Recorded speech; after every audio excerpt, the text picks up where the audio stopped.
Hello বন্ধুরা, আজকে গেছিলাম একটু এমএইচে মেটারি হসপিটালে। কয়েকদিন ধরে শরীরটা এত খারাপ, তোমরা আমার গলার আওয়াজ শুনলে বুঝতে পারবে।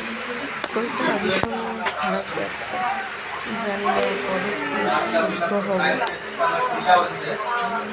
হসপিটালে এসছি দেখানোর জন্য, প্রায় দেখানো হয়েও গেছে। দিয়ে আমি এবার একটু যাব ওষুধ নিতে। ওষুধ নিয়েও ওখান থেকে বেরিয়ে যাব। এদিকে ছেলে আর আমার হাজব্যান্ড দুজনে আসছে নিতে। যদিও ছেলেকে দিয়ে হাজব্যান্ডকে কোয়ার্টারে পাঠিয়ে দিয়েছিলাম, ছেলেটা আর কতক্ষণই বা না খেয়ে থাকবে। সেই সকাল 9টায় গেছি, আর এই 3টে বাজে, এখনই বাড়ি ফিরছি। দেখো, ছেলে আর ওর বাবা চলে এসেছে আমাকে নিতে। তো এবার যাবো।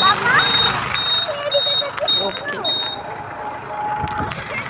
আবার দেখা হবে নেক্সট একটা ভিডিও নিয়ে। প্লিজ তোমরা একটু ভগবানের কাছে প্রে করো খুব তাড়াতাড়ি, যাতে আমি একটু সুস্থ হই।